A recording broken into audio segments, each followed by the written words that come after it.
Hi, everyone, and welcome to Learn How Auto Dealerships Can Leverage AI for Success. This automotive news webinar is brought to you by DriveCentric. We're delighted you're with us for this presentation. I'm Emma Hancock, host, strategist, and moderator at Automotive News. Before I introduce our speakers today, a navigation tip. We encourage you to ask questions at any time. Just type them into the Q&A box on the left side of the webinar window and then hit send. I will steer your questions to our speakers toward the end of the session. Our speakers today are Zach Casso, Internet Director at Riverhead Ford and Riverhead GMC, Denny Eubank, Business Development Manager at Capital Toyota, Tyler Burton, General Manager at Sarah Automotive, and Steve Ressler, Chief Evangelist Officer at DriveCentric. And now we'll turn it over to Zach, Denny, Tyler, and Steve to get us started.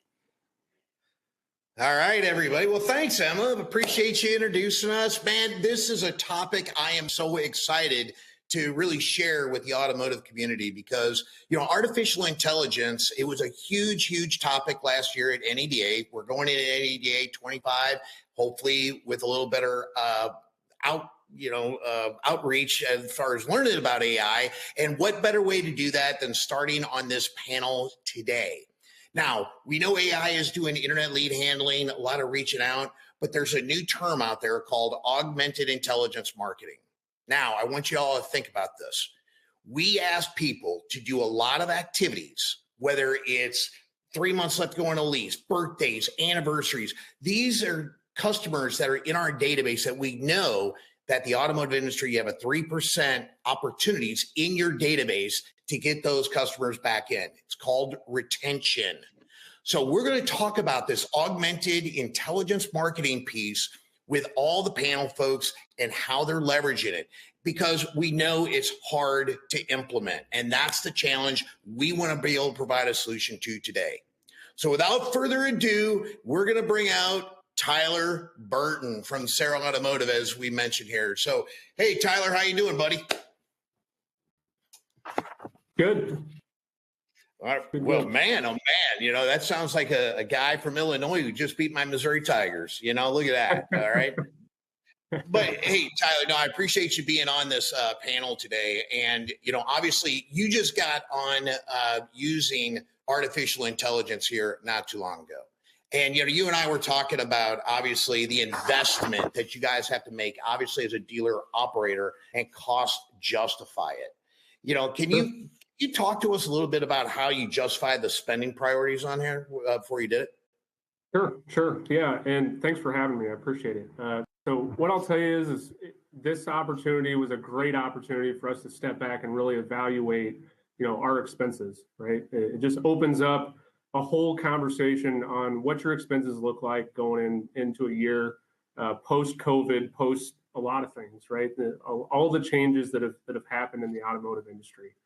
And AI is definitely a change, right? It's definitely a change that is surfaced in our environment, and really most of operators, general managers, general sales managers don't really think about AI today as much as we should. And I was one of those people, to be honest with you. It just honestly was a hard conversation to start, right? You and I especially, we kind of battled back and forth initially, and hey, that's not something we need here, and it was definitely a topic that really I had to open my mind up to before we even started getting serious. And it's in terms of expenses, and how expensive it is. It's hard to really step back and look into what you're spending and how you make room for it. And it was definitely interesting for our team. It was a good exercise. Yeah, no, and getting over that hurdle from the cost perspective, is there anything that stuck out to you going through that exercise that you said, I have to do this, or I cut from here? Is there anything in particular that you help a dealer with? Because they're going through the same thing. Usually AI is something, quite frankly, like in the fourth quarter, I saw a lot of dealerships backing off of AI. Sure. Yeah, I'll tell you, it's a hard thing to look into because you have such great partnerships with some of these vendors and some of these people that you've been doing business with for so long. Especially, we have an offsite BDC, and people can believe what they believe in terms of BDC or offsite or internal, but either way, you spend money on it, right? And we had a great partner in our BDC source, and we really had to go to them and say, hey, how do we adjust our spending with you, because we do appreciate you as a partner. How do we adjust our spending with you, because we have to get out in front of this with AI, and we have to open our minds to this. We don't want to, in terms, fire or get rid of, but we want to work together and try to figure out how we spend less so we can spend more over in this segment. And when you have great partnerships and when you work on those partnerships, that's an effective conversation because they find a way, right? And it was great. You know what? That's a great point, because when people start implementing artificial intelligence, because it's so new, people got to learn to work with it and versus against it. So party companies like that's great that they're working with you like that.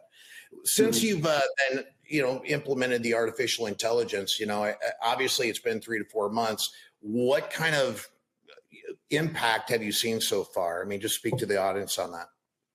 It's a more targeted approach for our salespeople. We broke the record at the store for single day. We've broken records at our store in months. It's really changed the morale at our store. It's allowed our salespeople to go out and be more targeted at giving them a good experience, as opposed to worrying in the background of what am I missing online? Because AI is working for us, aside.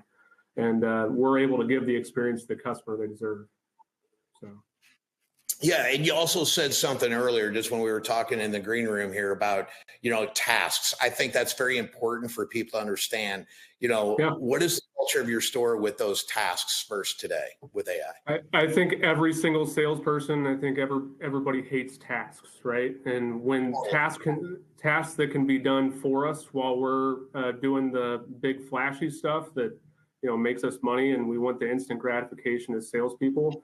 All the other stuff that can be done for us, I think one of the things we always talk about here is it's not taking over your job; it's to help you in your job, right? And it's supposed to aid you in your job, and these guys have really done a great job at letting it work next to them, as opposed to over the top of them and what their minds is going on. So. Yeah, one of the sayings that I love to say is AI is very complementary to sales or even BDC. The saying that you have, though, to your team, because everybody's always worried about, is this going to replace me? And you kind of say it's a tool to empower the team, not replace them. How does that team accept that? I'll tell you, one of the big things that we use here, we use a lot of analogies, but a lot of analogies in sports, like we were just talking about. We use sports a lot, and I relate AI and our sales force to a perfect starting five on a basketball team, right? AI is the point guard and the power forward, right? The point guard facilitates, sets things up, it sends stuff to the shooting guard, right? It just really just kind of passes it off. In terms of being a power forward, it really just does all the stuff that we don't want to do. It rebounds, it guards the hardest guy on the court. They do a really great job at doing the stuff that we don't want to do, right? Yep. The shooting guard is the flashy shooter, right? In terms of our salespeople are the ones that are able to go out and build relationships and sell cars, and it really just is a good team. It's a good starting five. Yeah, no, that's incredible, man. I love that story. And I think for, anybody, operator, GM, when you go out there and you're thinking about this, it's definitely a culture change, right? For Tyler, like to go out there and tell these, how has you impacted the culture? I mean, you're telling that basketball story to your team. How, tell me a little bit about that, the culture change there. The culture has been unreal, I think we were able to use this moment when we're talking about AI. We're able to use it for video and for a couple different things, and really just change our culture in the store.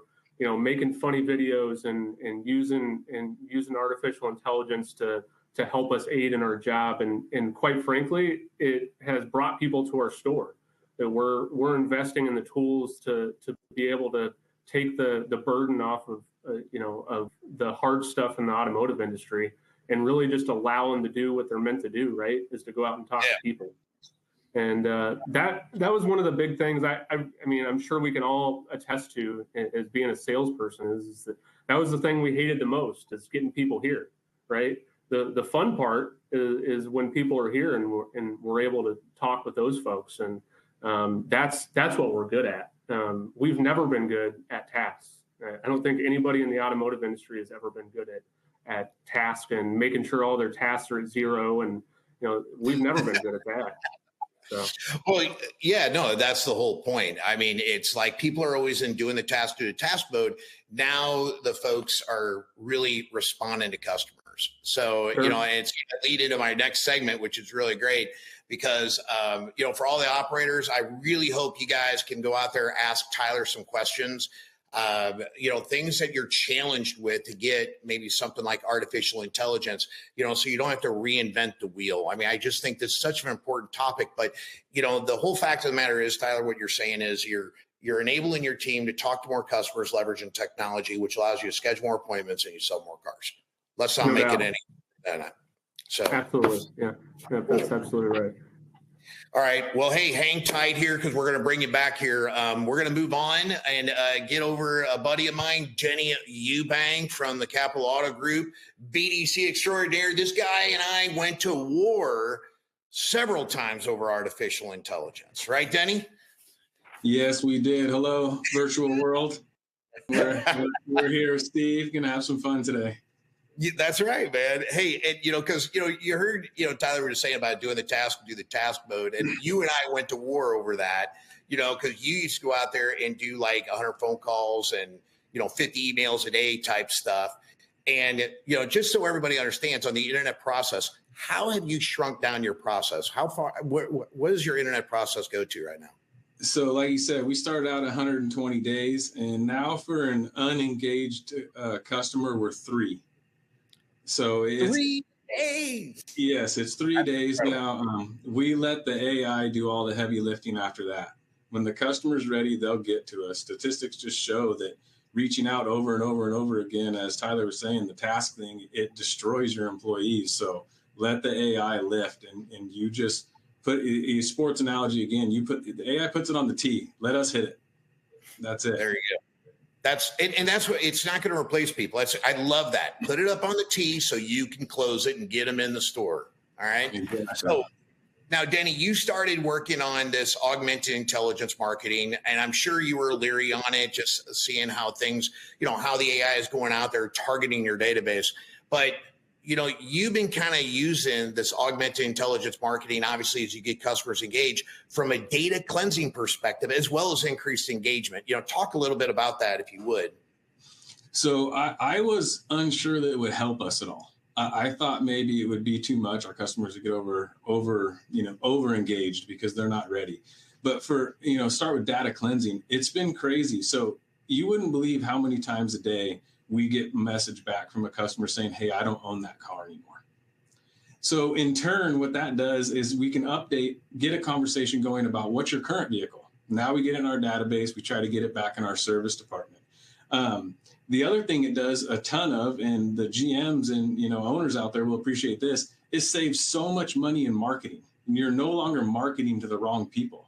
You know what cars they have when you're sending out email blasts, when you're doing the mud advertising, when you're doing any of this kind of stuff, it's going to the right people now. My return on physical mailers, which we do every now and again, has dropped dramatically just because of that one piece of being able to say, I don't have that car anymore.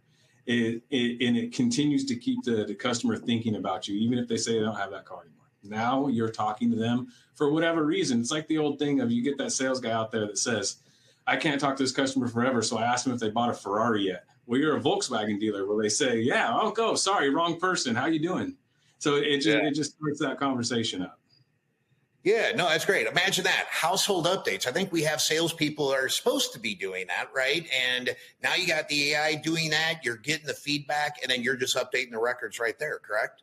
Yeah, we update the records. We try to get their new address. We try to get everything from them, and they're not so pushback about it because they contacted us in theory. We didn't just reach out of the blue. Yeah. No, that's awesome. And look, we're going to talk about some of your results. We got a slide here I want to show the audience as far as, what this engagement is turning into from an RO perspective, because this augmented intelligence marketing is hitting your database, which lead to service. And then obviously it's hitting the database to just ping the customer and maybe find out if they're open for another car or their family member, right, Denny? Definitely. So yeah, what I've done, I did a 120-day study for this thing just to see. And over 120 days, we've had a lot of customers say, hey, I don't own that vehicle anymore, but I got this one. So we'll reach out with, well, how's it going? Well, I actually need an oil change. I actually need this. So over 120 days, the AIM has allowed me to schedule 75 service appointments at about $4.95 a copy of service per RO. So just that coming in was ones we would have never had because they weren't thinking about us. They were thinking about going to that other place where they bought the car, or they bought it private party, or whatever the case may be. But since we were talking to them, now they started talking to us about their service needs, and we got them here. That was just 120 days. It's also done for us in 120 days, deals that we killed, we weren't talking to, we thought were lost people into the car world that we weren't going to talk to ever again. We've sold 19 cars from the AI resurrecting those deals at about, $2,800 per copy. So 19 cars out of the blue that we were never going to get because we weren't talking to these customers that it re-engaged for us. Yeah, I mean, you used to do the traditional e-blast, correct? I mean, would you refer? I mean, this is like an e-blast on steroids, Denny. I mean, just like it's going out there, it's doing a personal engagement to every one of these customers versus just a flat blast. Yeah, well, the real deal is you send out an email blast to 5,000 customers, right? Right. Those customers maybe engage with you. And then, to be real about everything, how many people actually dig to the CRM to see the engagement that they come back with? They don't really. Well, the AI will start talking to them and then now ping the BDC rep or ping the salesperson. Now this conversation's happening and you can step in and take over. So it's so much more effective than an email blast just from a conversation standpoint. You talk to the customer, you're not just sending them information. Yeah, and I think the audience needs to understand that this AI is working behind the scenes, right, Denny? I mean, that when you're saying pinging, it's going to let the AI work the database, and when an opportunity or it needs human interaction, it pings your staff, correct? Yeah, so essentially it sends them a message saying, hey, I've been talking to this customer, you might want to step in. Take over from here. They want a car, they want service, they don't have that car, whatever the case may be. They're giving you the AI is giving you relevant information, so you have ammo for the customer. And that's what it's all about. And now I know I mentioned this earlier. This was years ago. You were always in that 100 phone calls, 50 emails a day thing. Talk about what are your metrics that you're asking your BDC? Because this has obviously eliminated a lot of the stress and workflows from your staff, correct? Yes. So we used to have very structured, you need this many emails, this many text messages, this many phone calls. Now I want 120 tasks. I don't care what they are. It doesn't matter to me if you're emailing, calling, whatever the customer wants. If the customer wants to email. If they want to talk. If they want to text, whatever the case may be. And that alone has alleviated so much stress from the BDC. It's unbelievable because they're talking to customers all day, opposed to talking to answering machines and blank emails. And just a stat to throw out there that I track to, after getting AI, our conversation rate went up so much. So outbound phone calls alone, just outbound calls. We used to be about an hour 30 a day in active outbound phone call, customer answered the phone, we're talking to them. Now we're over 3 hours a day of outbound phone call because everything's teed up for us. So that in turn, and then I'll just go into one more thing with that, has made my turnover become so much less and saves the company so much money. Reps stay happier longer, getting action and not just talking to answering machines. It's made such a dramatic difference. It can't even be quantified of how their minds feel better each day and their attitude coming to work each morning. Well, you said it. They're talking to customers. Who wants to talk to an answer machine? That's just like again, it's just brain damage that we've been, doing for a long time. And this is the culture change. And I think that's really great that you're sharing that. What has been, I know the turnover rate. I mean, since you've implemented AI, because BDC, we know turnover is big in the auto industry, but I think that success, you got to share that stat as far as how many people have you lost in a certain period of time? Because I think so it's actually pretty staggering, right? So we have 14 BDC reps, and in the last 6 years, I've lost 3. Wow. So we have a really veteran group of staff now, which in turn, as anybody will know who crunches the numbers, such as Tyler, that means way more money for the dealership when you have knowledgeable BDC reps and not new people over and over and over again. So the turnover rate is absolutely amazing. It makes my life easy, everybody's life easy. Yeah. No, it's awesome. I mean, Denny, I always appreciate our friendship over the years because, like I said, we went to battle over AI, and I just appreciate you sharing some of your stories like that because, again, there's going to be other BDC folks that are watching this or operators, and Denny's going to be coming back. But I want to make sure if you have questions regarding BDC, he runs a centralized BDC. So a lot of great questions. Real quick, do you have a capacity per your BDC rep when it comes to lead volume or some of the other things? Just share that real quick. Definitely. We were at 120 a rep for lead volume for a month, and now I'm at 250 because the AI can handle so much of the load. There you go. So, if you're going out there trying to optimize your people, that is definitely a metric you want to think about. And I know NADA, NCM have their metrics when it comes to BDC handling and things of that nature. So I appreciate you sharing that. So Denny will be coming back. Now we're going to move on to another internet director, Zach Queso. Zach, get on up here, buddy.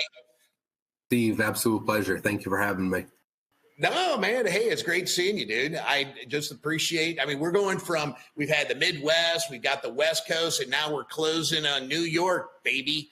Yes, sir. So let's talk about you. Cause again, I know you obviously been using this augmented intelligence marketing piece, right? Again, new concept for automotive to really embrace. You've been using, I think for what, 7-8 months now?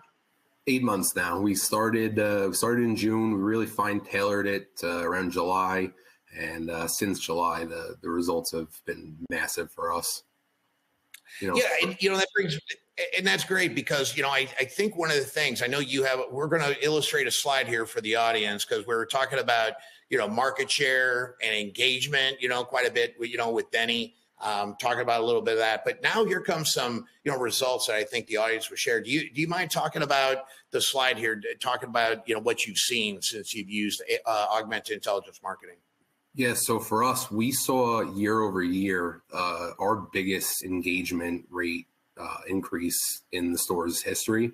I'm a Ford Lincoln, now with just the Ford and the GMC store. So we're talking year over year engagement of over 20%.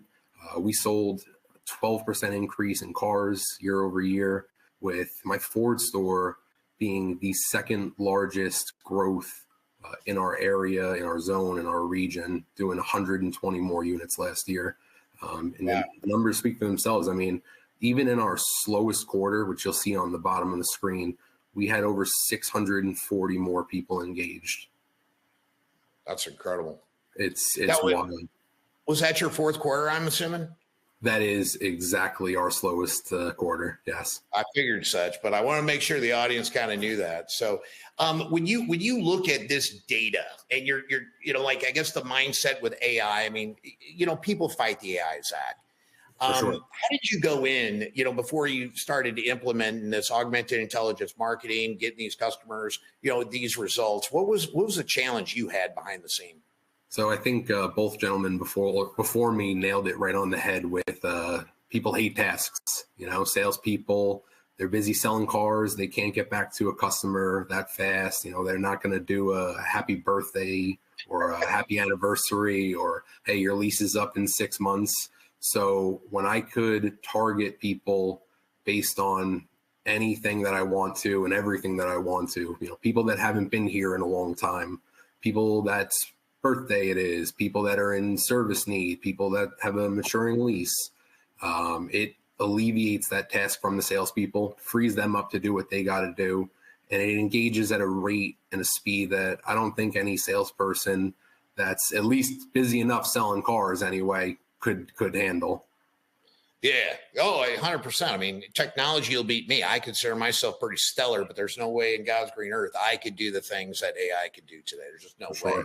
Sure. But now it's kind of interesting. Okay. So, seeing those stats and engagement rates, I mean, again, let's go back to the fundamental, everybody. It's just all about AI is helping get engagement, right, Zach? I mean, I guess that's the turning point that I think dealers need to understand. Who cares who gets the engagement? If it's you as the BDC, internet, Denny, his team, who cares who gets engagement?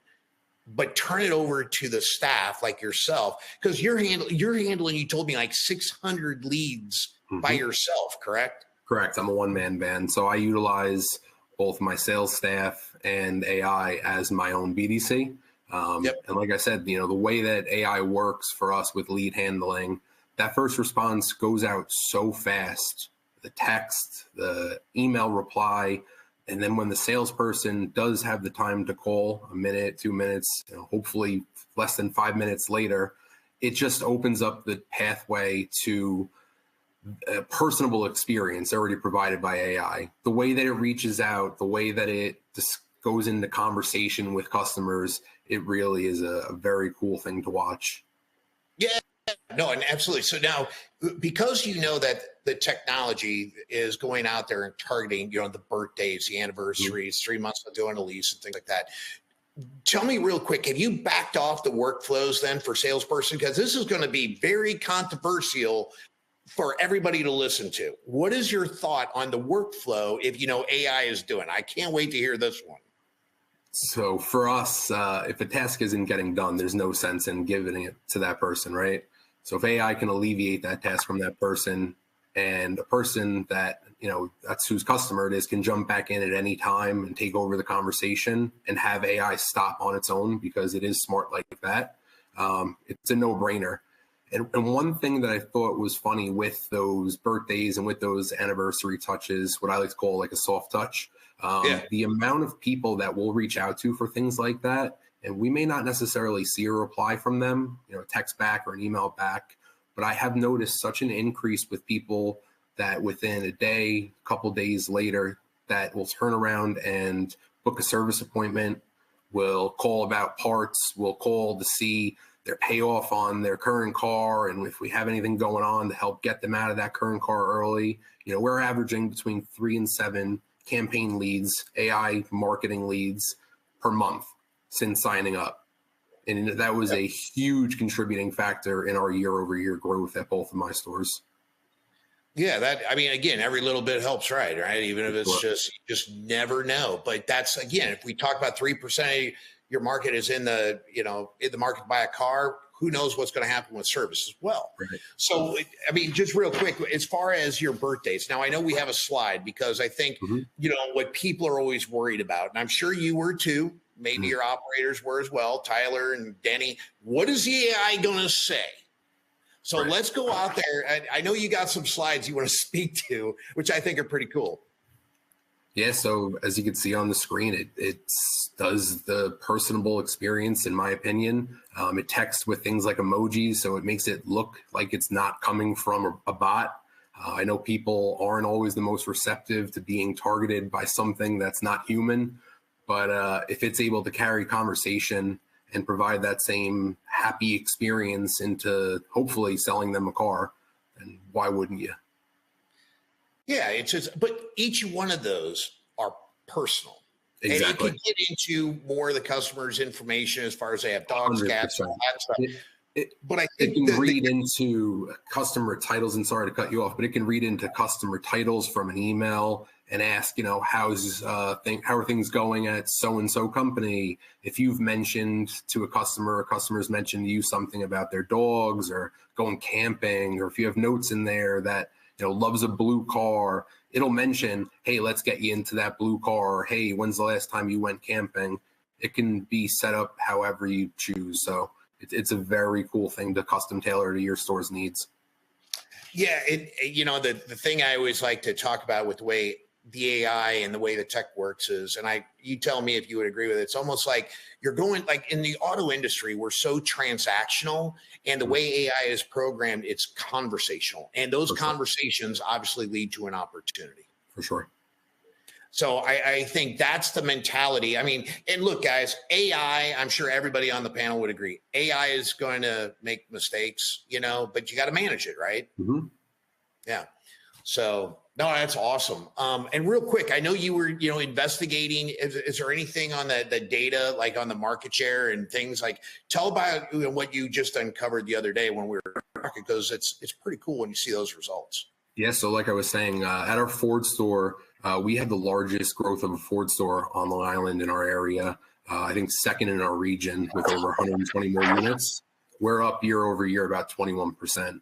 And at my GMC store, year over year, roughly 9% increase in sales, which for us, a small guy who spends a lot less money than the big guy and is in a area that's pretty seasonal rather.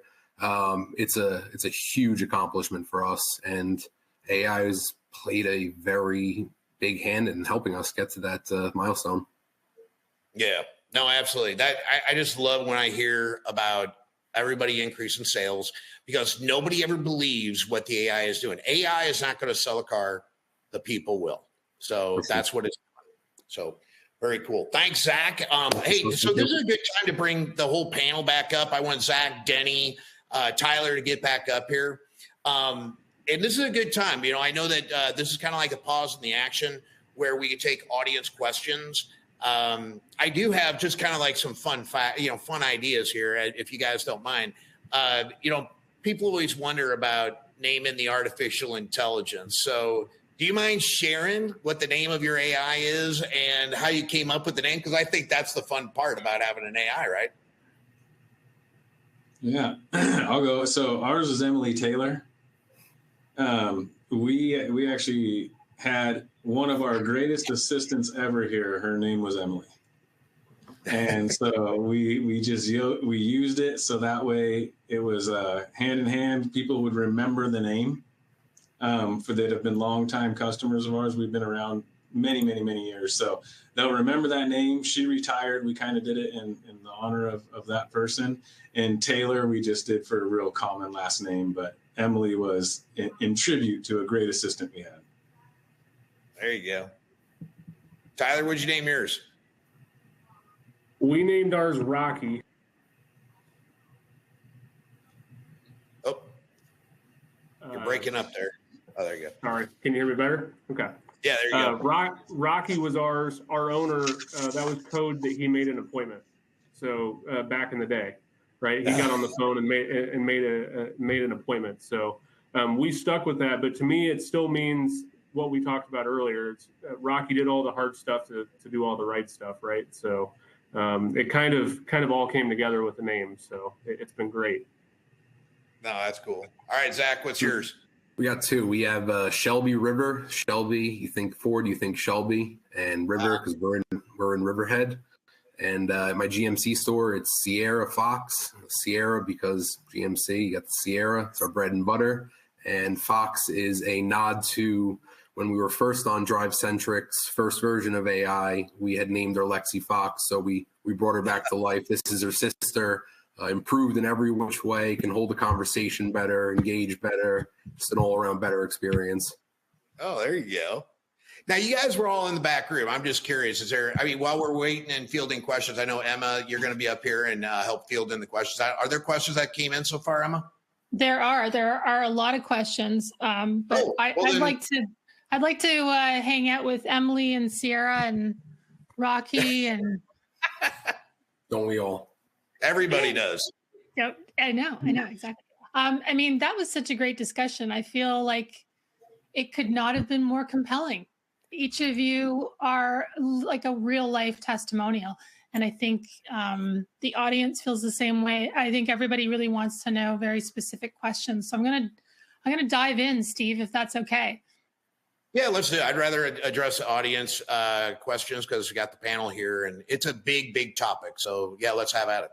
It is a big topic, and I think that, you clarified it by saying, at the sort of overall, this is really about AI helping get engagement. That's really what it's doing for you guys. And I've never had an anniversary message, so I think it's fantastic. Okay, so there's a question here, all sorts of questions really, but there's a question here about from Sipco. Sipco, I'm sorry if I'm mispronouncing your name, but Sipco is asking, basically like, how did it bring people into the stores, generally speaking? Like, how do you get from, day in the life of that, say, anniversary message going out, and then someone walks into the store? How can one of you maybe outline how those steps unfold? Yeah, for sure. So our AI, the way that it reaches out in the background, it'll prospect, like Steve said, silently, and will reach out to people in your database based on whatever you want it to do. I have it reaching out to people for birthdays, anniversaries, people that haven't been here in a while, service customers, doing all that stuff. I've had AI completely set the appointment from start to finish with customers that we haven't talked to in 2, 3, 4 years. I've had AI set appointments for me with new internet leads that never needed to speak to the salesperson. AI shot a text to the customer when they inquired. Customer answered. AI conversates, does its thing, sets the appointment, sends the reminder, confirms the appointment. I've had people show up looking for AI. I've had people call in looking for AI. It's a wild, wild thing. So further to that question, why does with AI outbound calls surpass answering machines? Because I think Denny, you were talking a lot about, you used to have this kind of set number of calls that had to go out, and a lot of it was just answering machines. Outbound calls, tell us why that's so much better. I believe it's better because the customer is expecting us. They're already engaged. The engagement's been done beforehand, so that initial phone call isn't the first time they've spoke to us in their mind. They've already spoken to the AI several times by that time. So when we make the phone call and they see it coming from Capital Auto Group, they're like, oh, okay, boom, they pick it up. They're not like, why is this person calling me? So I believe that's the real reason, is the initial engagement's already made. Yeah, the cold part has been done. Question here from Ilhan. Sorry, I'm mispronouncing that.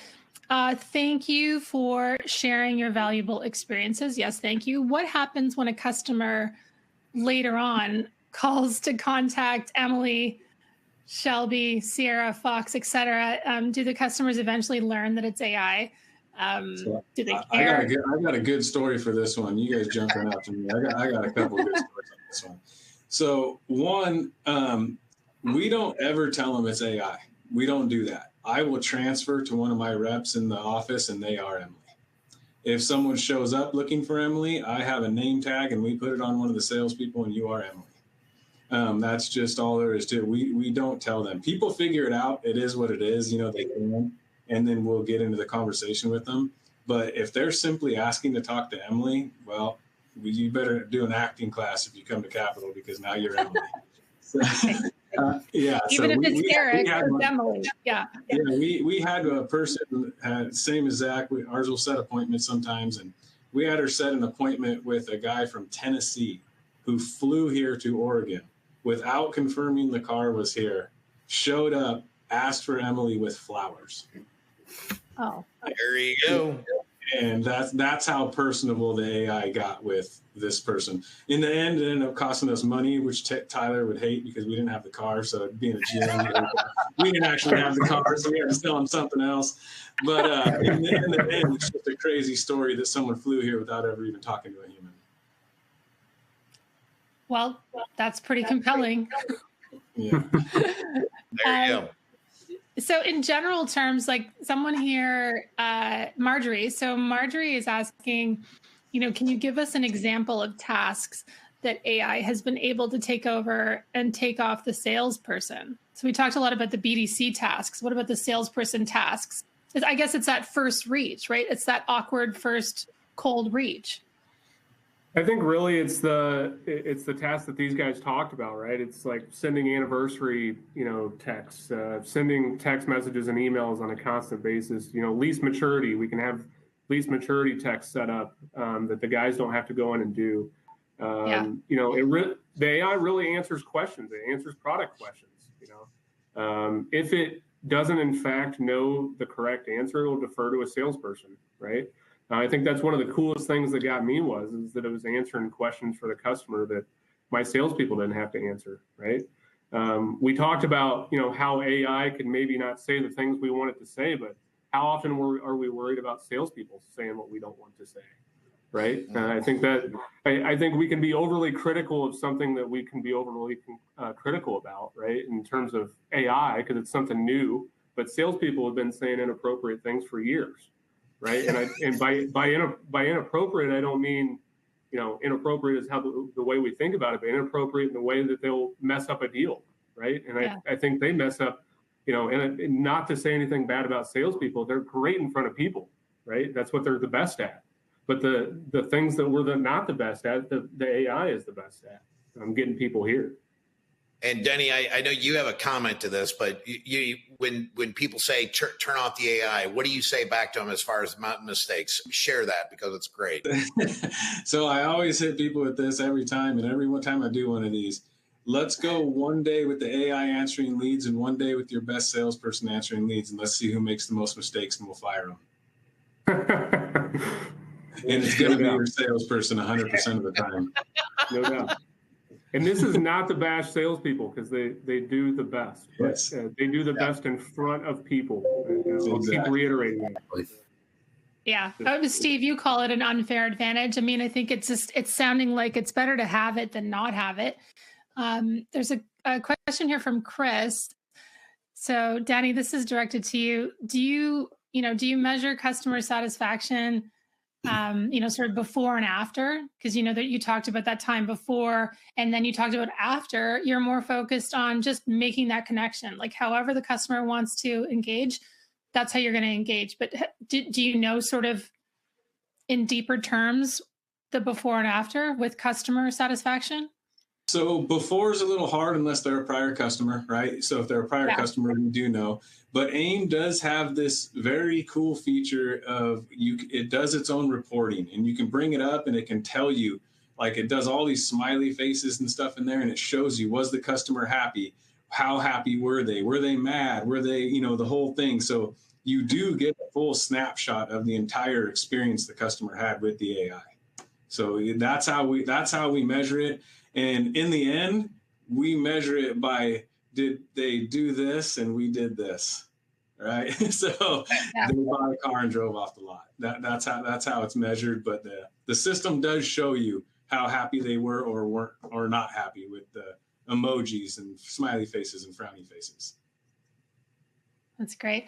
Question here from Wendy. She's saying, okay, so AI marketing leads, just kind of summarizing what you guys were talking about today. So AI marketing leads are database mining that has engaged and queued up to you to call or activate the lead. Is that basically the sequence of events? Yeah, I think it's more of a targeted customer. I think back to talking about how it's gotten people to our stores, right? They hear about how these tools bring in people that actually want to buy. I think the most taxing thing on our staff can be a person come in, waste 4 hours of your time and be gone, right? I think it really just it lowers a person into the bottom of the funnel, and I think that AI does all the heavy lifting and getting them here in more of a targeted approach. So the biggest thing you got to realize is she's not going out there and just saying happy birthday, hope you're having a great day. It's very conversational, and you just kind of think a conversation turns into the customer wanting an event or there's a need there, and it draws it out beautifully. I don't know how, but salespeople, that's what I was saying by transactional versus conversational, and that's what the beauty is of this technology can do. Most salespeople, I think this is a big one for most salespeople, and this will relate to all salespeople, I think, on this. All salespeople, let me hear the groan around the country, manifest list. Well, this AI does that for you. So it's doing that all the time. So everybody who knows what that is watching this will understand what I just said. Like okay, so Denny, Christopher is asking, what is your next challenge or objective that you're working on? With the AI? I think so, or else it's personal, but I think it's about the AI. Yeah, I mean, I got lots of life goals, but we can talk about that. Exactly. So my next objective with the AI, honestly, is we've got it very bought into our BDC, very, very bought into our service BDC, all that kind of stuff. I really would like to see more people with access to that dashboard I was talking about. So more people can engage with what's really going on and not just see the end result. And that way you can really report back on it and everybody understands the value. I guess that's what I'm trying to say. And the gist of it, I want everybody to understand the absolute value of it. So there's no more questions about it. I battle these questions daily, like I used to battle with Steve daily about it, until I figured it out and I learned how to quantify the value. Now I can. And I want that to be everybody's thing that they can see, which is really hard for the sales staff, as Tyler's alluded to and Zach, that they're focused on selling the car. I would like them to understand how I tried to fight for it in the beginning. Here's a good one. I tried to fight for it in the beginning of how BDC did not get the respect they did for bringing in the customers they did. I finally got that done. Now I want them to give the same respect to the AI for bringing all this engagement back and putting the people in front of them so they can be the rock star. Boom. Yeah, well, we were talking before we went on today. I think each of you were saying you're a little bit skeptical before you got started. Yeah, I can say overly so. I was, took me and Steve a lot of rounds before. Rocky was definitely the right term for our AI. Yeah. There was a lot of rounds there in terms of conversation. That's great. And Emma, that's why this panel is so great, because every one of them, everybody is struggling how to implement the AI, whether it's a cost, trust, whatever it may be. Everybody has a problem understanding and believing what this tech can do. And so I think it's just like having this panel here is helping eliminate, I hope, a lot of the concerns out there with the tech that's available. Yeah, I think it helps to be specific because AI is just such a broad topic. There's a question here from Brittany, and I mean it's around sort of what some of you are talking about, that once you have it, how do you convert people that are in the store working for you? She's saying, what was your best practice to get the staff to buy into the remote sales assistant, essentially, when addressing her, instead of, oh, she's just the AI, how did you sort of train your staff to look at it that way? I think it really took the first time of it serving up a home run. And then you really talk about that home run that was hit amongst your staff. Salespeople are so experience-based. They're so review-based. They look at a lot of reviews before they buy something. That's how salespeople think. It's got to be a salesperson's review off of an experience they had. Nothing we say is gonna sell it as much as something that actually happens. You put this thing in place, you let it do its job, and then you see it work, and then you talk about it. I think that's the best way you can do it. So we went about it a little bit different, and Steve knows our owners here and how they are. So I'm going to show you guys something, and this is our motto. Okay, believe or leave. So the AI is here to stay. If you don't like it, you're not. And it was that simple for us. It did take a while for them to buy into it, but to accept it was day one. That's great. There's a question here. One of those. Yes, we got a few. I'll get you one. Believe or leave. So Christopher is asking, has the skill set of your BDC rep, has that changed their skill set now that you've introduced AI? I can answer that. I guess I got them sitting right out here. I'm the closest to them, right? So their skill set has improved tremendously. So it's kind of like a salesperson, and you guys can talk about this too. If a salesperson sells 2 cars a month, it takes them years to get better. If they're selling 20 cars a month, it takes them 3 months, and they're one of the top salesperson you've ever seen. Same with BDC. If they're talking to hundreds and hundreds of people a month, they get better very fast. If they're talking to answering machines, they get very repetitious and bored, and they don't get better. So that's how I would say that. Their skill set has gone through the roof due to practice.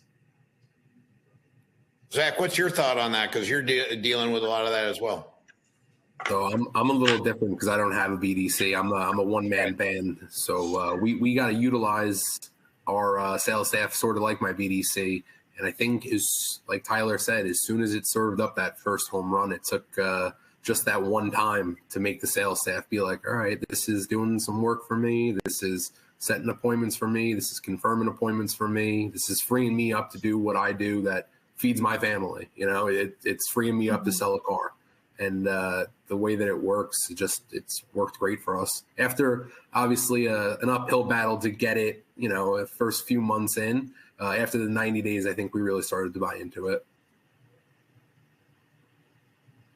That's great. Okay, question here from Gabriel.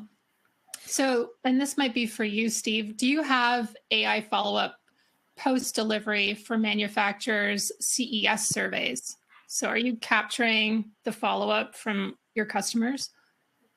Yeah, I mean, it's going to be doing follow-up, but I know like any one of them can follow up. But yeah, the augmented intelligence marketing is going out there and, you know, doing post-delivery, you know, inquiries and check it in. And we call them brand ambassadors. So we highlight brand ambassadors, you know, that go out there. And I don't know if Denny, Zach, or Tyler, if you want to speak to that, like your post-delivery success. It's just a nice gateway into the customer giving a good survey or, you know, leaving you feedback in general. I feel like you get hit by so many mail pieces or email spam or whatnot. So when it comes over as a soft touch text and it's like, hey, just want to make sure everything went great. You know, please let us know if we can assist in any way. You can have it talk about referrals. You can fine tailor it, like I said, as finely as you'd like. You know, ours is pretty normal the way it reaches out, but you can prompt it to, you know, leave a review and all things of that nature. But ours just wants to find out and make sure you had a good customer experience. Yeah, ours is the same customer experience, but we're heavy on second deliveries of vehicles. We like people to come back, and so we can go over the features with them. Most people are excited and they just leave. So then they don't know how to use their car. So we like to get the second delivery thing. So it really starts that conversation for our delivery specialists. You know, once they reach back out, well, I didn't know how to use this. Oh, perfect. Let me get so-and-so for you. Now we start the second delivery process and bring them back in. So it works great for us doing that. I think one of the things that we haven't touched on really is the good thing about AI is that you can teach it and it listens, right? And NPS, CSI, CSE, it changes every year. Right? It changes how they ask questions. It changes how we approach it. And we can teach the AI to do what we want it to do. And I think that's the biggest thing on this is, and then it makes it stationary for, you know, and doesn't change it, you know, until we change it again. So I think that's the key to it all. Okay. Well, we've got about 7 minutes left. We've got at least 7 questions left, so I'm just going to try and get through a few more. Question here from Ransom. He is asking, with the AI examples being presented, do you often solicit feedback from your sales consultants to further refine and statements by allowing, what's ITIL access? Initial access? But I guess the question is really about, you know, do you hear a lot of feedback from sales consultants about how it's working? And then does that help you refine it? I get unsolicited feedback from my sales staff and sales managers on the daily. You know, it said this, it's doing this. So being able to go in there and tell it what you want it to do and be able to scale it back or ramp it up, it's really helpful. And it's not something that takes a lot of time once you tell it to start doing something or not doing something. Whereas I think a worry from some that aren't on the program is, all right, what if it says something that I don't like? Like, how fast is the turnaround time to get it to not do that? And it's pretty instantaneous, which is nice.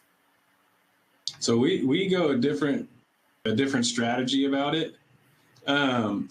We usually go in and say, use that to your advantage. You guys still there? Yeah. Okay, yeah, we say use that to your advantage. Throw the AI under the bus. We'll say, hey, Emily's new here. Sorry about that. Let the professional take over. I'm here to help you. And it builds a ton of trust with the customer to know that we're here to help. Sorry about that. So we use the feedback in that aspect. I would just like to add, though, too, is like, it's its own personality. She's going to say things, or he's, whatever you name your AI, it's going to say something different than the human would, which makes the human, unfortunately, uncomfortable. Well, but it's coming at it from a different perspective. You know what I mean? So that's why, like, when Denny or anybody says you got to manage it, and if it does say something inappropriate, throw it under the bus. There's not an HR violation for that. Can I ask one question that I think everybody wants to ask, but people don't because maybe their bosses are on here? And I'm going to ask this to Tyler. Tyler, as a BDC manager, going to my GM when I met Steve at NADA and I want this badly, how do I approach you? Head on. As head on as you can be, right? Hey, we've got to change. We've got to make the change. We've got to get out in front of this. We've got to make the change ASAP because we're going to be behind if we don't, right? Initially, he's probably going to shun you just like I did Steve, right? It's probably going to be that initial. It's going to take time. We are all strong armors of change, right? That's just, we're set in our ways. We're car people. That's the way we've always been. And it takes us time to change. The fast follower, the fast learner of them all will be the winners. And you just have to stay adamant on making change. And that's really the key to it. So. Yeah, and I'd like to throw out there, like this is it's a hard topic for a lot of folks, but again, doing this, we wanted this to be very objective and very educational because operators are, like Tyler said, it's leery to change, but again, there's resources out there, whether it's Tyler, Denny, Zach. I mean, there's people out there that'll help you justify this if this is the right fit for you. I can't imagine somebody not going with AI. Just can't. Mm-hmm. One thing we haven't talked about, there's a question here about onboarding. So, can you guys tell us a little bit about how long did it take to get up and running with DriveCentric? I think one of the best things you can say about, you asked about DriveCentric, right? Not AI. So DriveCentric. AI. Well, I mean, both, I guess, both. Yeah. So both in terms of when we signed up with DriveCentric and AI, it took us about 45 days. And I'll tell you why. You got to make sure it's right because you will lose your salespeople if it's not right. I think we all, and I'm one of them. I will tell you that I was one of them. That I want it up as quickly as I can because I got a brand new shiny new electronic toy that I want to take out of the wrapper and hurry up and get it started. Right. Like it's just like we all want to do that. That's who we are. But Steve was like, "Hey, slow your roll, man. Like we got to make sure this is right, or your people are going to hate it, right?" And that's the most important part about this is making sure it's right before you launch. And that was key to kind of relax in there because I was one of them that I wanted it done in 48 hours. So it just doesn't take that. It's not that quick. It's not 48 hours. Okay. It's not. No. Zach, what was your experience? We started AI end of May, and by end of June, we had it fully up, fully running, fully the way that we wanted it, custom tailored. Obviously, we've personalized it a little bit since, but for the most part, about a month. That's great. What about you, Denny? So when we first got DriveCentric, we actually flew out to St. Louis to make sure they were the right people for us, not just the right product. We met them all. We hung out with them all. We went to dinner with them. We went to a Blues game. We did the whole thing to make sure that we were the same culture as them, and the product was almost secondary, even though it was why we were there. But after we decided to do it, it was just a couple months to get it going, because one thing you can say about them, and I know it's not a promo, is every third-party company I've worked with for the last 25 years, their customer service team is the best. By far. Well, I think we should end on that note, Steve. We're at 3:00, but I just want to know, any parting words, before we close out today. You guys have done a great job. It's really been interesting hearing, how AI has really affected your business positively and sort of with very actionable examples.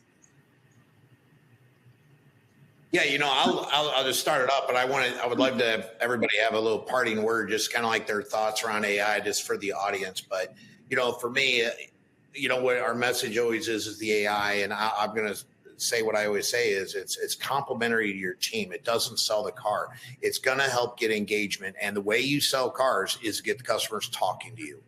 That's what the AI does. It's talking to you. Let the AI run its course so your people can sell cars. What do you guys got? Give a parting word, either Tyler, Denny, or Zach. Come on, go down the line, man. Don't be shy. All right, I'll go, I suppose. One thing to not be scared of with the AI is the change. And with that, what I mean is everybody thinks it's going to replace jobs. AI has allowed me to hire more people to do the stuff you didn't want to do before, like work the service drive, work the manifest list, work all that stuff, because now they have the time to do it. So it's not a job replacer. It's just a helper. It's a crutch. It gets you along moving quicker, and to get to all that stuff nobody had time to do before.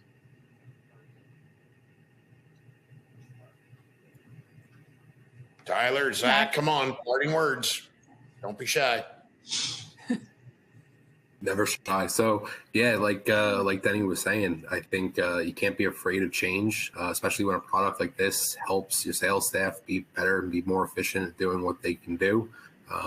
If anyone has any questions and they want to see some real metrics, I'm not one of those guys that's afraid to show my metrics. So feel free to shoot me a message, and let me see if I can make you a believer in the product if you're not. That's great. Tyler, last word. I don't know if he's frozen up. Yeah, he looks froze. Gotta be cold there. Or he's real mad, one of the two. I don't know. All right. Well, I'm sure Tyler would have echoed everything that you guys have said today. And I just want to thank you for doing such a great job on this webinar. That brings us to the end of our webinar. I want to thank today's audience for the questions. We had so many great questions. If you asked a question that we didn't get a chance to answer, I think there were a few. Our friends at DriveCentric will follow up by email. If you learned something from this session, please tell your peers about it.